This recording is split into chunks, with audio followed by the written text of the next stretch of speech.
Hello students, good morning all of you. I hope that you are fine at home and you are doing your homework regularly. Now I take question number 2. बच्चों question number 1 हमने कल किया था exercise 7.1 का. हम NCERT exercise 7.1 start करें बच्चों जिसका नाम परमुटेशन कॉम्बिनेशन है. कल बच्चों हमने उससे रिलेटेड जो बच्चों आपको सभी डेफिनेशन को करवा दी थी अच्छे प्रकार से और क्वेश्चन नंबर 1 भी हमने किया था एक्सरसाइज 7.1 का. अब हम कर रहे हैं question number 2. Let's read the question number 2 of exercise 7.1. How many 3-digit even number can be formed from the digit 1, 2, 3, 4, 5 and 6 if the digit can be repeated.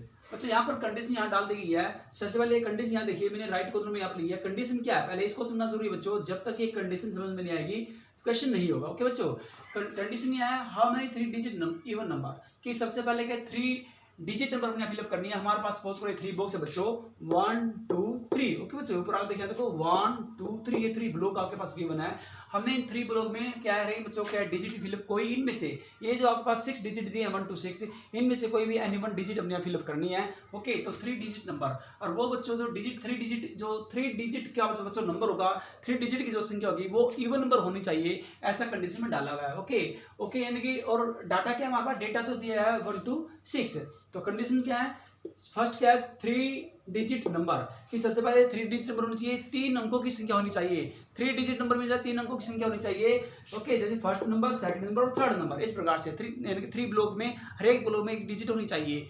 Okay बच्चों दूसरा फिर क्या कंडीशन है कि वो 3 डिजिट दूसरी साथ में कि वो इवन भी होनी चाहिए. ओके 3 डिजिट नंबर तो होती है बच्चों 3 डिजिट नंबर इवन में भी हो सकती है ओड में भी हो सकती है लेकिन कहता है कि इवन वाली होनी चाहिए. दूसरी कंडीशन है कि इवन नंबर में 3 डिजिट होनी चाहिए बच्चों. तो तीसरी जो कंडीशन यहाँ पर क्या है कि यहाँ देखो तीसरी यहाँ दिया है कि डिजिट कैन बी रिपीटेड कि वो डिजिट बच्चों वो रिपीट हो सकती है. ऐसा नहीं है कि वो डिजिट रिपीट बच्चों रिजर्व हो गई है कि एक बार जो डिजिट ले लिया उसको दोबारा हम यूज नहीं कर सकते. ऐसा नहीं है उसको दोबारा अगेन यूज किया जा सकता है यानी कि वो क्या बच्चों रेपिटेशन अलाउड है. ओके रेपिटेशन क्या अलाउड है और डिजिट कौन सी गिवन है मेरे पास डेटा कौन सा है 1 to 6 गिवन आपको स्टेटमेंट देख सकते हैं स्टेटमेंट में. Okay 1, 2, 3, 4, 5 and 6. तो सबसे पहले यहाँ देखते हैं क्वेश्चन करें बच्चों. ये आपने कंडीशन अच्छे प्रकार से बच्चों क्वेश्चन की समझ लोगी क्वेश्चन में क्या गिवन है और क्या निकालना है बच्चों. ये सब कुछ आपके पास ये कंडीशन में दिया है. अब इस कंडीशन को यूज करके ओके बच्चों ये आपके पास कंडीशन है बच्चों और इस प्रकार से ये 3 ब्लॉक है. इन 3 ब्लॉक के अंदर हमने क्या है एक डिजिट लिखनी है. ओके बच्चों लेकिन किस प्रकार से लिखनी है किस प्रकार से इवन नंबर के रूप में लिखी जा सकती है. ओके वो यहाँ देख लीजिए.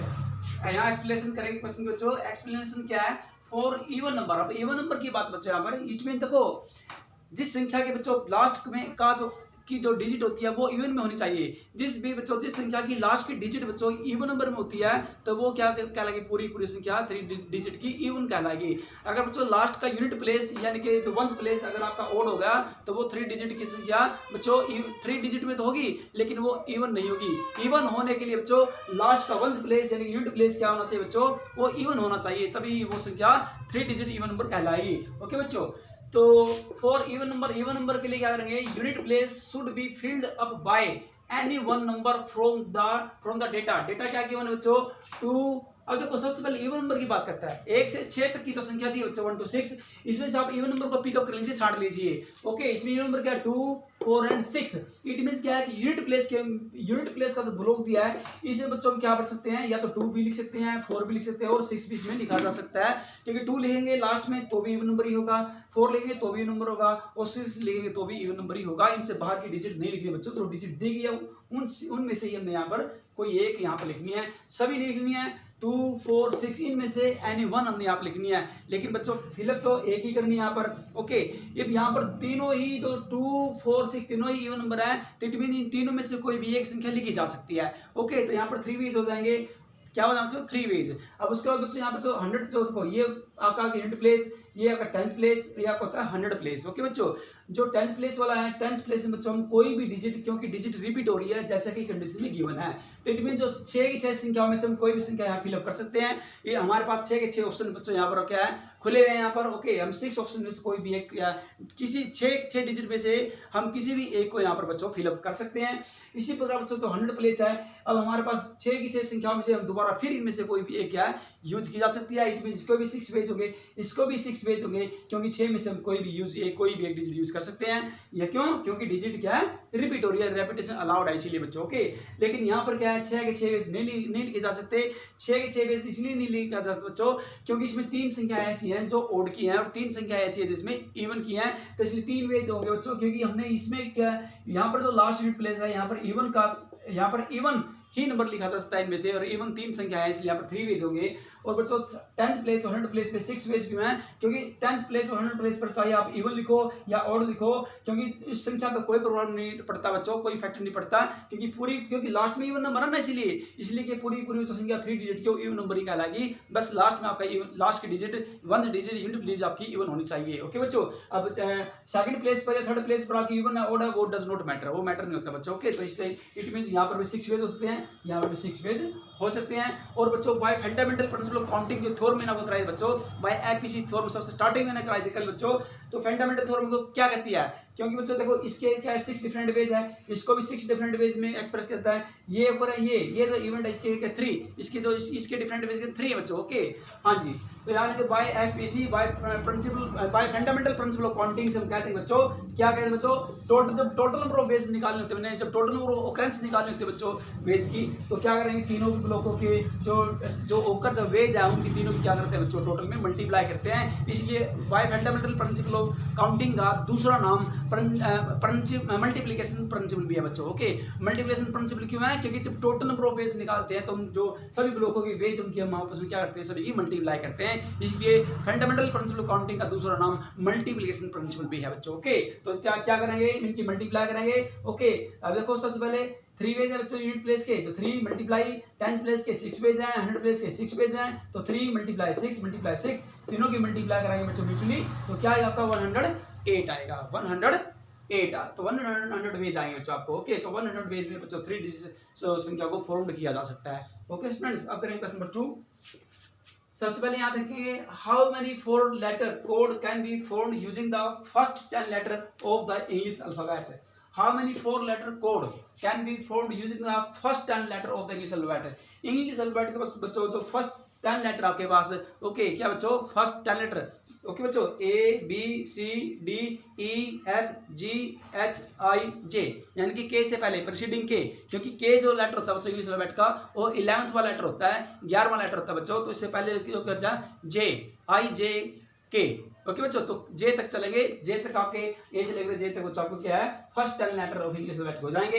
ओके, अब उनमें से जो फर्स्ट 10 लेटर है ए से लेकर जे तक बच्चों, उनमें से क्या करना है, how many 4 letter code can be formed, उनमें से बच्चों सभी लिखने हैं जो 10 लेटर है ए से लेकर जे तक, उनमें से कोई भी 4 एनी 4 हमने 4 लेटरों का बॉक्स बनाना है, फॉर्मेट बनाना है। Okay, if no letter can be repeated, first question में बच्चों रेपिटेशन अलाउड थी, लेकिन सेकंड क्वेश्चन में रेपिटेशन अलाउड नहीं है। एक बार जो लेटर लिख दिया गया है वो रिजर्व हो चुका है बच्चों, उसे दोबारा हम काउंट नहीं करेंगे। पहले क्वेश्चन में क्या बच्चों, लिखने के बाद भी क्या है बच्चों, वो नंबर जो हमने यहाँ लिखा है उसको सेकंड प्लेस में और 100 प्लेस में काउंट कर लिया था, क्योंकि रेपिटेशन अलाउड थी। लेकिन सेकंड क्वेश्चन में रेपिटेशन अलाउड नहीं होगी, एक बार जो लेटर लिख लिया वो रिजर्व हो जाएगा, उसके नेक्स्ट 100 प्लेस में या अगले वाले प्लेस में ब्लॉक में जब हम बच्चों काउंट करेंगे तो पहले वाले को जो यूज कर लिया उसको ड्रॉप कर देंगे, उसे छोड़ देंगे, उसे यूज नहीं करेंगे, because repetition is not allowed. Okay, तो यहाँ देखिए सबसे पहले रीजन क्या है, हम कंडीशन क्या है, कंडीशन में सबसे पहले 4 लेटर, यहाँ देखो हमने कंडीशन डाल दिया है स्टेटमेंट की 4 लेटर कोड की, 4 लेटर कोड का फॉर्मेट बनाना है, बॉक्स बनाना है, ब्लॉक बनाना है, 1 2 3 4 इस प्रकार से आप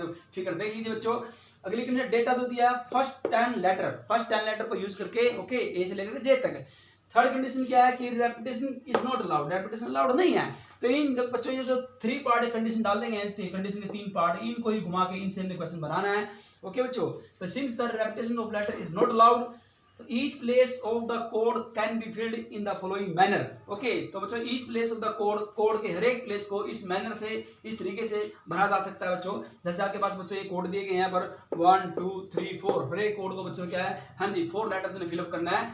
यहाँ देखो 1 एक में 1 2 3 4 इस प्रकार से एक बच्चों, और टोटल कितने हैं ए से लेकर जे तक 10 लेटर मेरे पास इंग्लिश में बैठ के।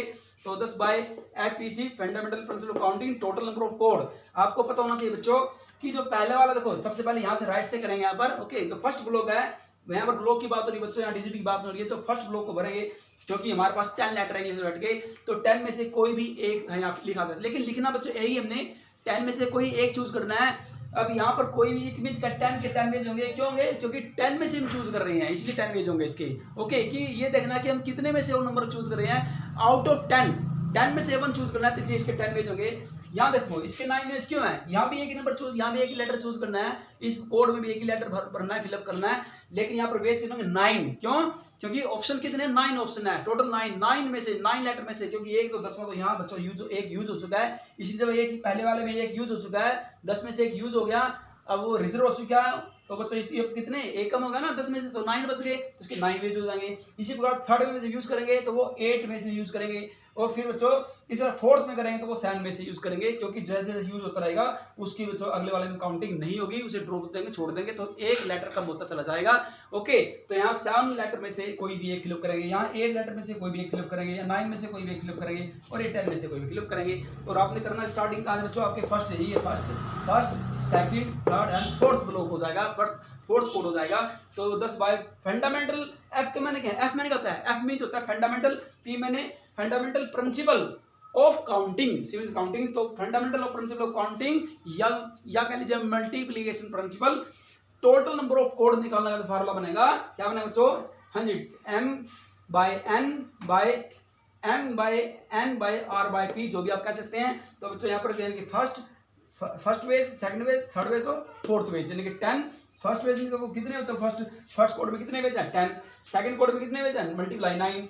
थर्ड कोड में कितने वेज हैं? 8। और बच्चों फोर्थ कोड में कितने वेज हैं? 7। तो 10 मल्टीप्लाई 9 मल्टीप्लाई 8 मल्टीप्लाई 7, तीनों की म्यूचुअली मल्टीप्लाई करेंगे तो आपको आएगा 5080। ओके बच्चों, इस प्रकार बच्चों को फिलअप कर सकते हैं। अब लेते हैं क्वेश्चन नंबर 3।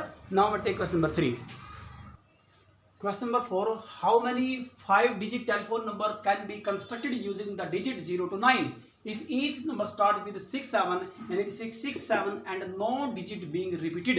कोई भी डिजिट रिपीट नहीं है। सबसे पहले कंडीशन देख लिया बच्चों। कंडीशन क्या है? 5 डिजिट नंबर।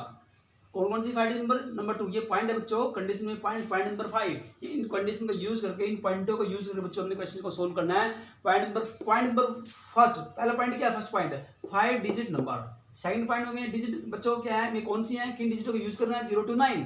0 to 9 में कितने डिजिट बच्चों? 10। There are 10 digit in from 0 to 9।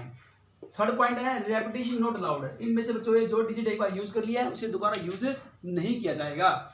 उसके बाद बच्चों पॉइंट नंबर 4 क्या है? ईच नंबर स्टार्ट विद 6 7, यानी कि अपने जो स्टार्ट नंबर करना बच्चों, ओके, जो फर्स्ट ब्लॉक को 6 से, सेकंड ब्लॉक को 7 से, ओके, इस प्रकार से बच्चों ने इसको फिलअप करना है। तो सबसे पहले हमारे पास 5 ब्लॉक दिए गए, यहाँ पर 5, क्योंकि 5 डिजिट टेलीफोन नंबर बच्चों, ओके, जो टेलीफोन नंबर की 5 डिजिट है, ओके, तो आप यहाँ देखो जो स्टार्ट हम यहाँ करेंगे लिखने बच्चों आगे से 6 7, यहाँ पर लिखा हुआ आप देख सकते हो यहाँ पर, okay, if each number start with 6 7, तो आपने 6 यानी कि तो बच्चों सबसे पहले देखो जो फर्स्ट पेज आपको आएगा 1 वेज, ओके, फिर आपका तो सेकंड वाले स्थान में क्या बच्चों? फिर 1 वेज 7, ओके, कि यहाँ पर और कोई डिजिट हम नहीं लिख सकते। 10 डिजिट में से यहाँ पर 6 7, क्योंकि ये पहले और दूसरे स्थान पर फर्स्ट और सेकंड प्लेस पर बच्चों दोनों जो डिजिट हैं ये रिजर्व हो चुकी हैं, ये ऑलरेडी रिजर्व है बच्चों, रिजर्व, ओके, 6 7 रिजर्व है यहाँ पर, ओके, तो इनमें से बच्चों हम यहाँ पर इनको नहीं यहाँ पर यूज कर सकते। यहाँ पर ये कंडीशन डाल दिया कि जो फर्स्ट 2 प्लेसेस के ऊपर, फर्स्ट 2 पोजीशन के ऊपर 6 7 ये क्या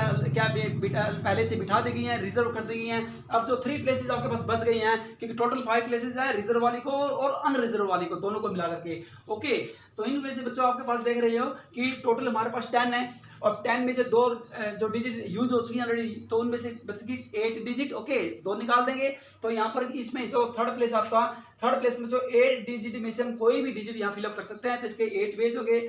अब यहाँ बच्चों फिर एक यहाँ यूज हो चुकी है 8 में से, तो बच गई 7 डिजिट। अब 7 डिजिट में से यहाँ पर कोई एक फिलअप करनी है, तो इसके 7 वेज हो जाएंगे। अब ये भी रिजर्व हो चुकी है, बच गई है 6 डिजिट, तो 6 डिजिट में से बच्चों कोई भी एक मैंने यहाँ फिलअप करनी है, तो इसलिए हो जाएंगे 6 वेज, ओके। तो यहाँ जैसे since each number start with 6 7, क्योंकि हर एक नंबर को 6 7 से स्टार्ट करना है, 6 7 से, we are left with only 3 places to be filled. हमारे पास 3 प्लेसेस बचाएंगे जो फिलअप करने हैं, फिल्ड करने हैं। ये देखो बच्चों, ये जो आपका थर्ड पोजीशन पर है, फोर्थ पोजीशन पर और फोर्थ पोजीशन पर है, ओके, तो 3 प्लेसेस हमने फिलअप करने हैं बच्चों, रिमेनिंग डिजिट से 6 7 को छोड़ करके। Also repetition of digit is not allowed. अब रेपिटेशन अलाउड नहीं है, जो रिजर्व हो चुकी है उसे दोबारा यूज नहीं करना बच्चों।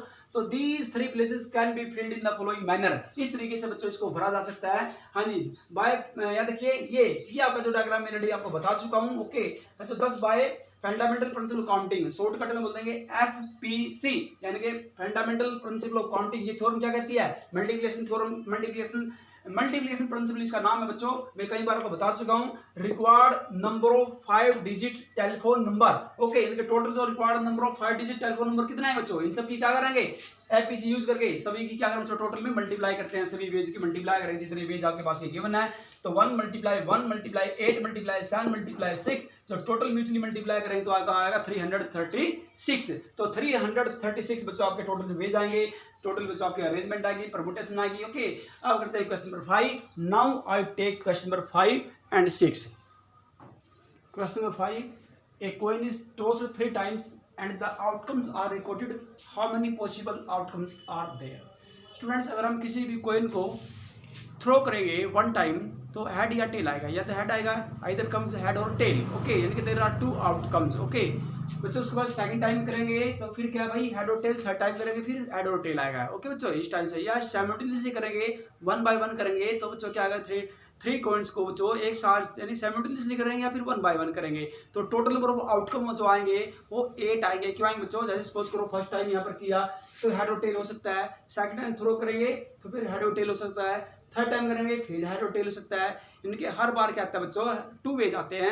अगर 3 बार करेंगे तो 2 वेज, टोटल नंबर ऑफ यानी कि बाय फंडामेंटल प्रिंसिपल काउंटिंग तो टोटल नंबर ऑफ जो वेज आएंगे 2 मल्टीप्लाई 2। ओके, जो तीनों टाइम के वेज है बच्चों 2 2 2, तीनों की मल्टीप्लाई करें तो 2, हाँ जी 2 क्या है? 2 2 जा 4, 4 2 जा 8, तो टोटल 8 वेज है मेरे पास आएंगे। ओके बच्चों, यानी कि we know that there are 2 possible outcome head और टेल इन ईच थ्रो। हर एक थ्रो, इन इस थ्रो को मतलब हर एक थ्रो के अंदर चाहे कितनी बार भी थ्रो करे, 1 टाइम करे, 2 टाइम करे, 3 टाइम करे, हर एक थ्रो के अंदर क्या 2 वेज आएंगे, हेड और टेल, या तो हेड आएगा फिर टेल आएगा।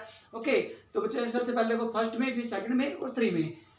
एक coin is tossed 3 times. Okay बच्चों, क्योंकि एक कॉइन को बच्चों क्या है 3 टाइम में आपने क्या किया बच्चों? जैसे एक बार किया फिर दोबारा किया और फिर थर्ड टाइम किया तो टोटल नंबर ऑफ वेज कितना आएंगे? 8 आएंगे। ओके, टोटल नंबर ऑफ वेज क्या बच्चों? Total possible outcome is equal to 2 multiply 2 यानी कि 8, 2 2 जा 4, 4 2 जा 8 ways. Question number 6, given 5 flags of different colour के बच्चों 5 फ्लैग गिवन है। How many different signal can be generated if each signal requires the use of 2 flags one below the other? बच्चों 2 flag जैसे क्या है? एक फ्लैग ऊपर है, एक फ्लैग नीचे बच्चों, और यहाँ पर गिवन है कि each signal require the use of 2 flag। हर एक सिग्नल को 2 फ्लैग की जरूरत पड़ेगी बच्चों। यहाँ पर सपोज करो बच्चों यहाँ देखो 1 below the other के ठीक नीचे है, जैसे एक फ्लैग है ठीक उसके एक नीचे है 1 below the other, यानी कि फर्स्ट के नीचे एक है, जैसे ए फर्स्ट फ्लैग उसके नीचे ठीक एक क्या है? दूसरा फ्लैग। और एक बात सुनिए बच्चों ध्यान से, जो बच्चों आपका फर्स्ट फ्लैग है आपके पास जो ऊपर वाला है, ओके अपर फ्लैग है बच्चों, इसके 5 वेज है। क्योंकि 5 में से कोई भी मैं फ्लैग यूज कर सकता हूँ। 5 वेज क्यों बच्चों? क्योंकि मेरे पास 5 डिफरेंट कलर के फ्लैग हैं, उनमें से कोई भी यहाँ पर यूज किया जा सकता है। बिलो जो मेरे पास फ्लैग यहाँ दिया है यहाँ पर ये रिजर्व हो चुका है बच्चों, क्योंकि रेपिटेशन अलाउड नहीं है, तो 4 फ्लैग बच गए हैं। 4 फ्लैग में से कोई भी बच्चों में यहाँ पर यूज कर सकता हूं, तो यहाँ पर 4 फ्लैग है, 4 फ्लैग में से कोई भी यहाँ यूज किया जा सकता है। इस प्रकार के 2 फ्लैग यहाँ पर यूज किया जाता है किसी भी सिग्नल को देने के लिए। यहाँ को each signal require the use of 2 flag. Okay, हर एक सिग्नल के लिए 2 फ्लैग की जरूरत है बच्चों। और पहला फ्लैग दूसरा फ्लैग ठीक एक फ्लैग दूसरे फ्लैग के नीचे है, और हर एक फ्लैग अपर फ्लैग के 5 वेज हो सकते हैं, किसी भी कलर का हम यूज कर सकते हैं। फिर बच्चों एक रिजर्व हो चुका है, फिर बच्चों आपके पास क्या है 4 फ्लैग बच गए। इसमें से हम क्या है किसी भी जो दूसरा फ्लैग है 4 फ्लैग में से कोई भी एक यूज किया जाता है, किसी भी कलर का यूज किया जाता है। बस इसको जो यूज हो चुका है उस वाले को छोड़ करके बाकी जो बच गए हैं उनमें से किसी भी कलर का यूज किया जा सकता है। तो टोटल नंबर जो वेज आएंगे बच्चों मेरे पास बाय FPC से फंडामेंटल ऑफ प्रिंसिपल काउंटिंग से, तो 5 4 जा 20, तो 20 वेज आएंगे। ओके बच्चों, तो यहाँ कह सकते हैं बच्चों, यहाँ देखो upper flag can be selected from given 5 flag in 5 different ways. After that lower flag can be selected from the remaining 4 different flags by FPC। required number of signals is equal to, जो total जो बच्चों signal आएंगे कितने signal यहाँ पर जो दिखाए जा सकते हैं बच्चों? ओके, तो आएंगे 5 4 जा 20 यहाँ पर सिग्नल आएंगे टोटल। ओके बच्चों, तो thank you for today and have a nice day. आपकी एक्सरसाइज 9.1 ये कंप्लीट हो चुकी है बच्चों, आपने इसकी अच्छे से प्रैक्टिस करनी है। ओके। स्टूडेंट सभी पेरेंट्स से बच्चों ये रिक्वेस्ट है कि बच्चों आपके क्या है जो 31 अगस्त तक बच्चों सभी बच्चों अपनी फीस स्कूल ऑफिस में सबमिट करवा दें बच्चों, क्योंकि वो लास्ट डेट जो दी गई है अकॉर्डिंग टू CBSE गाइडलाइन के अनुसार बच्चों कि आपने बच्चों नहीं तो बच्चों आपको एडमिशन क्या है कैंसिल हो जाएगा या आपको एग्जाम में बैठने नहीं दिया जाएगा बच्चों। तो आप सभी के पेरेंट्स से रिक्वेस्ट है बच्चों की सभी बच्चों के जो पेरेंट्स हैं बच्चों वो 31 अगस्त तक फीस डिपॉजिट करवा दें। Thank you for today and have a nice day again.